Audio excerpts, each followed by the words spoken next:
L'épisode du jour, c'est un sujet mécanique, un sujet atelier. C'est en fait comment raccorder un éclairage au nouveau moteur Bosch Performance CX Génération 4. En fait, vous pouvez raccorder l'éclairage mécaniquement sans problème à votre vélo, puis confiez-le à votre atelier disposant de l'outil de diagnostic Bosch, qui via le port USB de votre console va rentrer dans le système et une fois connecté au vélo, va non seulement activer l'éclairage, autrement dit alimenter les prises éclairage sur lesquelles vont se connecter vos lumières, mais surtout renseigner la puissance de sortie en watts de ces prises. Et ça, c'est vraiment la nouveauté. On a la possibilité de régler cette puissance entre 3 watts et 18 watts, donc d'interagir sur la puissance même de l'éclairage. Par contre, il ne faut pas mettre n'importe quoi. Automatiquement, une valeur trop importante par rapport à un éclairage choisi pourrait endommager ce dernier.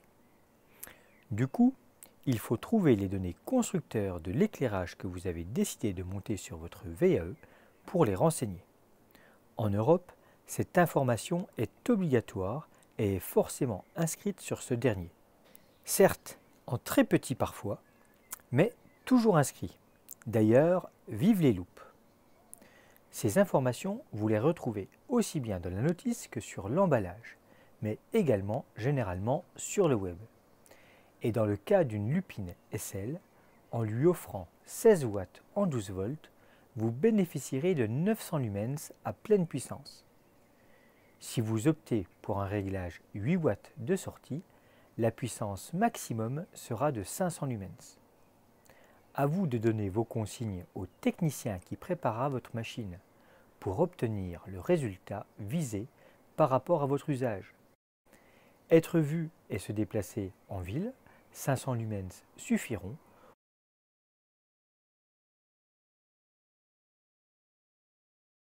Ou voir en pleine nuit comme de jour dans les bois, et là, 900 lumens seront les bienvenus.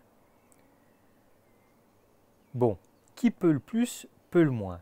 Et vu que sur un Lupine SL, vous avez un petit bouton qui vous permet de régler la puissance sur différentes positions, autant opter pour d'office les 16 watts et les 900 lumens à pleine puissance.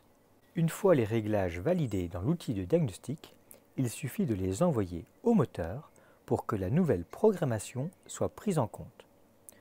Une fois le cordon USB retiré, le vélo sera opérationnel. Bouton éclairage sur Antuvia, Nyon ou Kiox pour activer la lumière et appui long sur la touche plus du Purion pour allumer ou éteindre les feux et ensuite à vous les sorties nocturnes. Et 900 vrais lumens, ça crache fort.